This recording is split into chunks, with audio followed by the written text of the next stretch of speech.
कहानी की शुरुआत होती है एक ऐसे अमेरिका से जहां सेना ने सरकार पर कब्जा कर लिया है और अब पूरा देश एक तानाशाही दुनिया में बदल चुका है।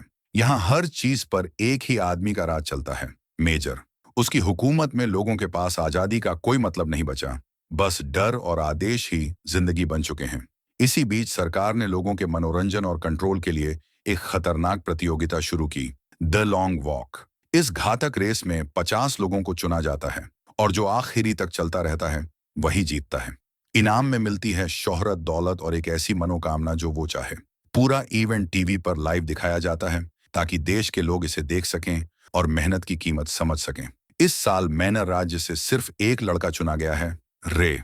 उसे उसकी मां जिन्नी इस इवेंट पर छोड़ने जा रही है। कार के अंदर सन्नाटा छाया हुआ है और जिन्नी की आंखों में डर साफ नजर आता है। वो चाहती है कि उसका बेटा ये खतरनाक खेल छोड़ दे, लेकिन रे कहता है, माँ, ये मेरा फैसला है। जगह पर पहुंचने के बाद जिन्नी अपने बेटे को कसकर गले लगाती है और रो पड़ती है।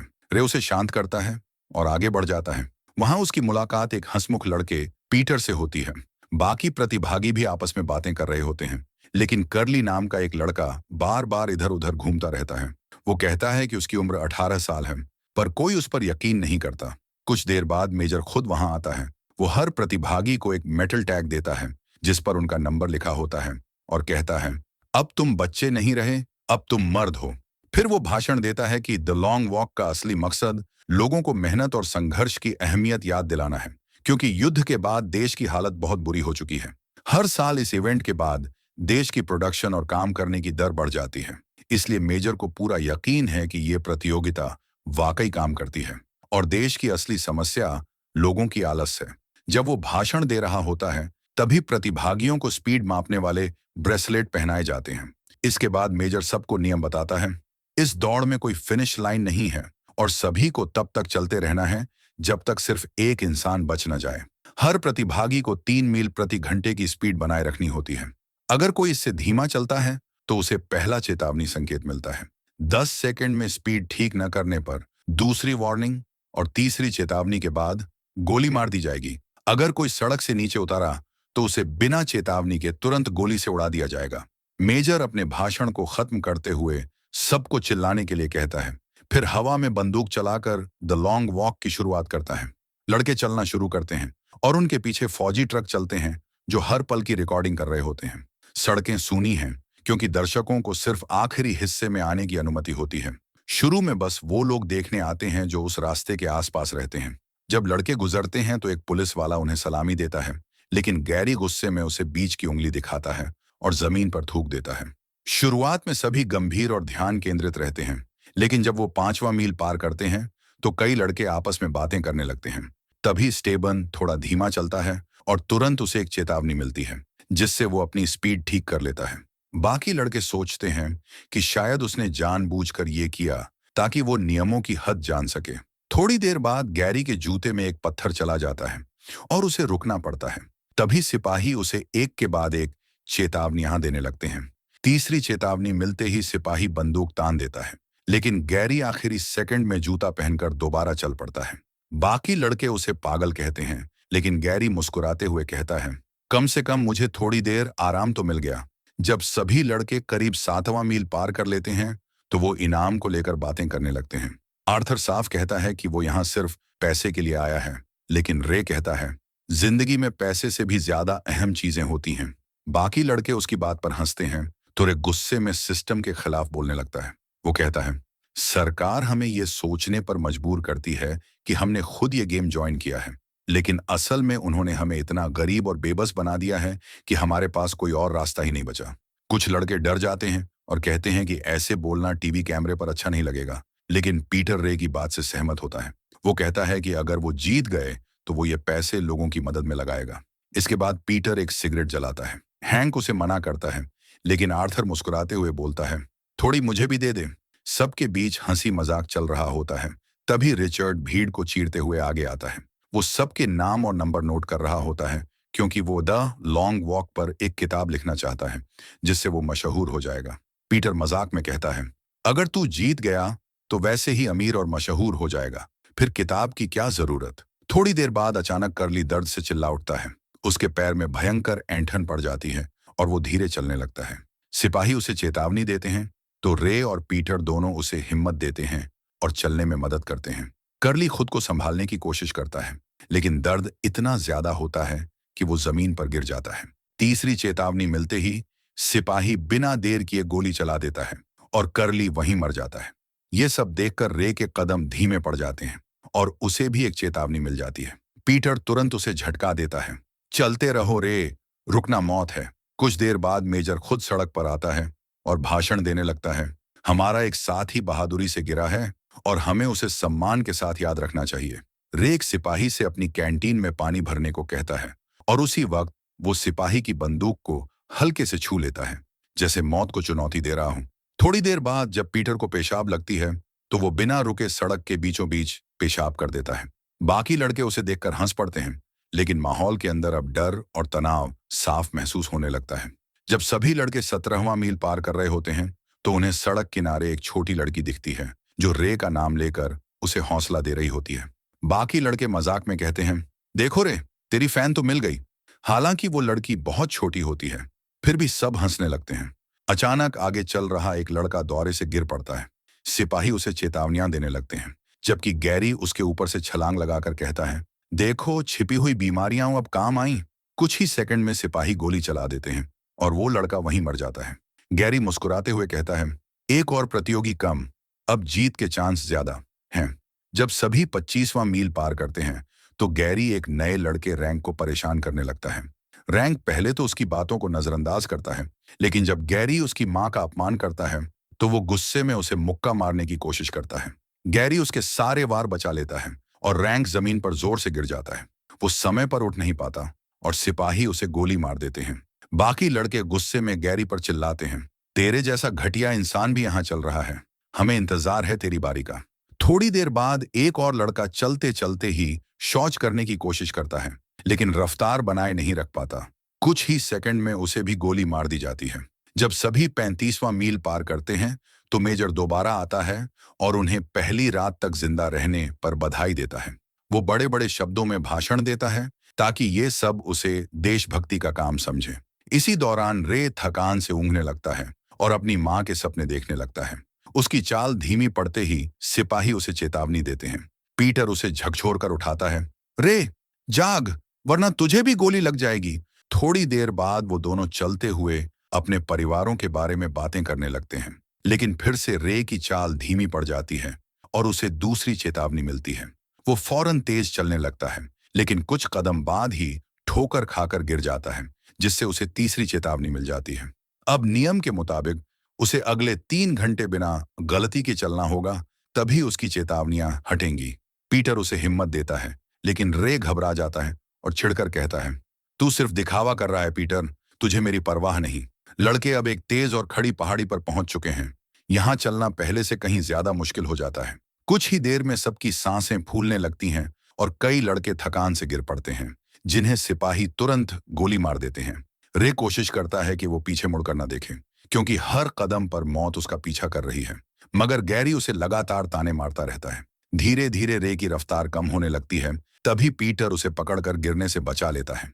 रे उसे देख मुस्कुराता है और कहता है, माफ कर भाई, मैं पहले तुझ पर गुस्सा कर बैठा था। सुबह होते होते वो सब 39वीं मील पार कर लेते हैं। पिछली रात पहाड़ी पर हुए मौतों के बाद अब सिर्फ 18 खिलाड़ी बचे हैं। जब वो 67वां मील पार करते हैं तो हैंक की हालत बहुत खराब हो जाती है। पीटर उसकी मदद करने की कोशिश करता है, लेकिन हैंक चिढ़कर चिल्ला पड़ता है, मुझसे दूर रहो। उधर रिचर्ड का टखना मुड़ गया होता है और अब वो भी धीरे चलने लगता है। सिपाही उसे चेतावनी देते हैं, जबकि रे उसे हौसला देता है, चलते रहो, तू कर सकता है।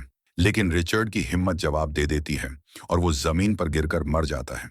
सिपाही उसे सिर में गोली मारते हैं और पास में खड़े 2 बच्चे ये सब खौफनाक मंजर अपनी आंखों से देखते हैं। जब 100 मील पूरे होते हैं तो मेजर दोबारा सड़क पर आता है और बचे हुए लड़कों को शाबाश कहता है। 103वां मील पार करते समय लड़के अपने इनाम की इच्छा पर बातें करते हैं। पीटर कहता है, काश मैं ऐसी इच्छा मांग सकूं कि 2 लोग साथ जीत जाएं। लेकिन रे कहता है कि अगर उसे मौका मिला तो वो पूरे सिस्टम को बदलना चाहेगा। बाकी लड़के कहते हैं कि इच्छा से सरकार या नियम नहीं बदले जा सकते। सब गुस्से में आकर मेजर और इस प्रतियोगिता को कोसने लगते हैं। शाम होते होते तेज बारिश शुरू हो जाती है। रे अब लगभग बेहोशी की हालत में है, तो पीटर उसे संभाल कर चला रहा होता है। अगली सुबह जब वो 144वां मील पार करते हैं, तो आर्थर चलते चलते ही शौच करने की कोशिश करता है, मगर वो धीमा पड़ जाता है और सिपाही तुरंत उसे चेतावनी दे देते हैं, जिससे वो अधूरा काम छोड़कर फिर चलने लगता है। थकान मिटाने के लिए लड़के बातें करते रहते हैं। तभी रे पीटर को अपने पिता की कहानी बताता है। वो मेरे हीरो थे।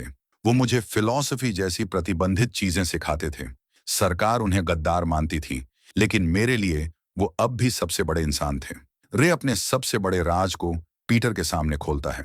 वो बताता है कि मेजर ने उसके पिता से कहा था कि वो अपनी पढ़ाई छोड़ दे और उसकी वफादारी की कसम खाए, लेकिन रे के पिता ने इनकार कर दिया और तुरंत फांसी पर लटका दिया गया। रे अब खुलकर बताता है कि वो लॉन्ग वॉक में शामिल हुआ है ताकि अंत में एक बंदूक पा सके और मेजर को मार सके। वो रास्ते के किनारे खड़े लोगों की क्रूरता पर भी नाराज हैं, जो सिर्फ उनका दुख देखकर खुश होते हैं। पीटर उसे समझाता है कि ये लोग भी सिस्टम के पीड़ित हैं। सबको यह सोचने के लिए तैयार किया गया है कि यह खेल पवित्र और नेक है। जब लड़के 170वां मील पार करते हैं, तो कोई बात करने के मूड में नहीं है। एक लड़के के पैर से खून बह रहा होता है और वो मदद मांगते हुए टैंक पर चढ़ने की कोशिश करता है, लेकिन एक सिपाही तुरंत उसे नीचे गिरा देता है और टैंक उसके पैरों के ऊपर से गुजर जाता है। वो दर्द में चिल्लाता रहता है, चेतावनी भी पाता है और अंत में सिपाही उसे सिर में गोली मार देते हैं। इस दृश्य को देखकर एक और लड़का पागल हो जाता है। वो अपने कपड़े उतारकर सड़क से भागने लगता है और सिपाही उसे भी गोली मार देते हैं। इस बीच हैंक महसूस करता है कि उसने दांत खो दिया है। शाम तक समूह 201वां मील पार करता है और हैंक अब मुश्किल से खड़ा है। रे उसे हिम्मत देने की कोशिश करता है, लेकिन हैंक हार चुका है। वो पीछे मुड़कर सिपाही की ट्रक की ओर बढ़ता है और वहीं गोली से मर जाता है। इस दृश्य को देखकर आर्थर दौड़कर अपने दोस्त को पकड़ने लगता है, लेकिन उसे चेतावनी मिलती है। रे उसे बचाने के लिए उसे खींच लेता है। अगली सुबह जब लड़के 209वां मील पार करते हैं, तो अब केवल 6 लड़के बचे होते हैं।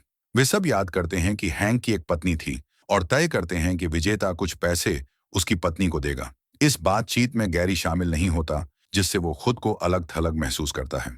वो रे के पास आता है और बताता है कि रैंक की मौत उसे अब भी परेशान करती है, लेकिन उसका इरादा कभी उस लड़के को मारने का नहीं था। गैरी माफी मांगता है, लेकिन साथ ही कहता है कि ये उसकी गलती नहीं थी। फिर वो वादा करता है कि हैंक की पत्नी को भी पैसे देगा। समूह इस बात पर सहमत हो जाता है और गैरी को भी अपनी टीम में शामिल कर लेते हैं। लड़के चलते रहते हैं और गैरी अब अपनी गिल्ट सहन नहीं कर पाता। वो सब पर चिल्लाता है और आगे बढ़कर अपने आप को चाकू से चोट पहुंचाने की कोशिश करता है, लेकिन सिपाही उसे चेतावनी देते हैं और सिर में गोली मार देते हैं। जब लड़के 260वां मील पार करते हैं, तो थकान को भुलाने के लिए वे गाने गाने लगते हैं और खुद को संभालने की कोशिश करते हैं। 5वें दिन वे 278वां मील पार करते हैं और अब रे के गांव की ओर पहुंचते हैं। करली सोचता है कि रे किस्मत वाला है, क्योंकि उसे अपनी मां दिखेगी, लेकिन रे को यह खुशी नहीं होती। उसे लगता है कि यह शाप है, क्योंकि उसे अपनी मां को फिर छोड़कर चलना होगा।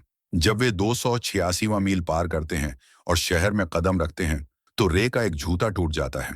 आर्थर उसे चेतावनी देता है कि असमान संतुलन से चलना और भी मुश्किल होगा। रे दोनों जूते उतार देता है और सबको दिखता है कि उसके पैर खून से भरे हैं। जब रे जिन्नी को पास में देखता है, तो वह दौड़कर उसे गले लगाने की कोशिश करता है, लेकिन जिन्नी पीछे हट जाती है और कहती है, सड़क पर रहो। तभी पीटर समय पर उसे खींचता है और सिपाही को गोली चलाने से रोक देता है। रे अपनी रोती हुई मां की ओर चिल्लाता है, माफ करना मां, मैं अपने पिता से भी अलग नहीं हूं। जैसे ही लॉन्ग वॉक चलता है, पीटर रे को अपनी पारिवारिक कहानी बताता है। उसके माता पिता युद्ध में मर गए थे और उसे चाचा के यहाँ भेज दिया गया, जिसने उसे मारते मिटाते रखा। जब पीटर 10 साल का था, उसका चाचा भी मर गया। इसके बाद पीटर को सड़कों पर जीना पड़ा, चोरी और लड़ाई करके। एक दिन लड़ाई के दौरान उसके विरोधी ने उसे चाकू से चेहरे पर चोट दी और पीटर अस्पताल में पहुंच गया। उसने खुद को दोषी माना और उसी दिन उसने वादा किया कि वह हमेशा अंधेरे में भी रोशनी खोजेगा। अगर पीटर जीत जाता है, तो वो अपनी इनाम की रकम अनाथ बच्चों की मदद में लगाएगा। जब लड़के 306 मील पार करते हैं, स्टेबिंस कहता है कि अब उन्हें एक दूसरे की मदद नहीं करनी चाहिए, वरना यह कभी खत्म नहीं होगा। बाकी लड़के सहमत हो जाते हैं, भले ही दिल टूटता हो। थोड़ी देर बाद आर्थर का नाक से खून आने लगता है और बाकी लड़कों को अनदेखा करने का नाटक करना पड़ता है। ये देखकर कि चिल्ला पड़ता है। वो आगे दौड़ता है और एक सिपाही से बंदूक छीनकर आर्थर को मारने की कोशिश करता है, लेकिन कुछ ही देर में सिपाही उसे गोली मार देते हैं। कि अपनी मौत को भी दूसरों पर हावी नहीं होने देता और खुद को मार लेता है, इससे पहले कि सिपाही उसे खत्म कर पाए। जब लड़के 324वां मील पार करते हैं, आर्थर का नाक का खून और बढ़ जाता है। पीटर और रे उसे संभालते हैं और चलते हैं, लेकिन आर्थर जानता है कि अब उसके जीने के लिए ज्यादा समय नहीं बचा। वो अपने दोस्तों से विनती करता है कि अगर वे जीतें तो उसका लॉकेट उसकी दादी को दें। वो कहता है कि वे पीछे न मुड़ें जब तक वो खुद सिपाही की ओर न बढ़ जाए। आर्थर धीरे धीरे ट्रक की तरफ बढ़ता है और सिपाही उसे गोली मार देते हैं। थोड़ी देर बाद नाइट गिर जाता है। अब सिर्फ 3 अंतिम खिलाड़ी बचे हैं। वे एक पुल पार कर रहे होते हैं और मेजर लगातार उनके पीछे भाषण देता रहता है। रे छिड़कर मेजर को अपशब्द कहता है, लेकिन मेजर को कोई फर्क नहीं पड़ता। वो सोचता है कि यही किलर इंस्टिंक्ट्स हैं जो विजेता में होने चाहिए। स्टेबिन्स इस मौके का फायदा उठाकर बताता है कि वो मेजर का कई अवैध बेटे में से एक है और उसका सपना था कि वो अपने पिता के घर में रहे। लेकिन अब वो अपने अंगों के फेल होने का एहसास करता है और चाहता है कि यह सब खत्म हो जाए। स्टेबिन्स कहता है, तुम सबके साथ चलना मेरे लिए सम्मान की बात थी और मैं खुश हूं कि विजेता पीटर या रे होगा। फिर वो चलना रोक देता है और सिपाही उसे गोली मार देते हैं। मेजर को इससे कोई फर्क नहीं पड़ता। कुछ ही पल बाद तेज बारिश शुरू हो जाती है। रे स्वीकार करता है कि पहले उसे मौत से डर लगता था, लेकिन अब इतने लड़कों को मरते देखकर वो डरता नहीं। वो जानता है कि यह पल बहुत मायने रखता है। जब लड़के 331वां मील पार करते हैं तो वे एक शहर में पहुंचते हैं जहां बड़ी भीड़ उन्हें ताली और जयकारों से स्वागत करती है। पीटर रुककर कहता है कि वो अब हार मानना चाहता है ताकि रे अपनी मां के पास जा सके, लेकिन रे उसे मना कर देता है और कहता है कि उन्हें आखिरी तक चलते रहना चाहिए। पीटर आगे बढ़ता है, लेकिन उसे पता नहीं कि रे पीछे रुक गया है। कुछ ही देर में सिपाही रे को गोली मार देते हैं। पीटर तुरंत लौटता है, लेकिन चूंकि अब वो विजेता है, सिपाही उसे अपने पास खींच ले जाते हैं। रे अपनी आखिरी सांस में पीटर से कहता है, मैं तुमसे प्यार करता हूं। फिर अपनी मां जिन्नी से माफी मांगता है। तभी मेजर अंतिम गोली चलाकर उसे मार देता है। भीड़ खुशी से चिल्लाती है और आसमान आतिशबाजियों से भर जाता है, जबकि पीटर भावनात्मक टूटन का सामना करता है। मेजर पीटर को बधाई देता है और पूछता है कि वो अपनी इच्छा क्या मांगता है। पीटर कहता है, मैं चाहता हूं कि मुझे एक सिपाही की बंदूक दी जाए ताकि मैं इसे एक दिन अपने बच्चों को दे सकूं। यह मेरी जीत की निशानी होगी। सिपाही हिचकिचाते हैं, लेकिन मेजर कहता है कि पीटर एक नेक इंसान है, इसलिए उसकी इच्छा पूरी की जाए। जैसे ही पीटर बंदूक उठाता है, वो सीधे मेजर की ओर निशाना लगाता है। मेजर उसे शांत करने की कोशिश करता है और नाम और दौलत का लालच देता है, लेकिन रोता हुआ पीटर केवल कहता है, ये रे के लिए है, और मेजर को वहीं मार देता है। फिर वो बंदूक नीचे डालकर चुपचाप आगे बढ़ जाता है और इसी सीन के साथ ये फिल्म खत्म हो जाती है।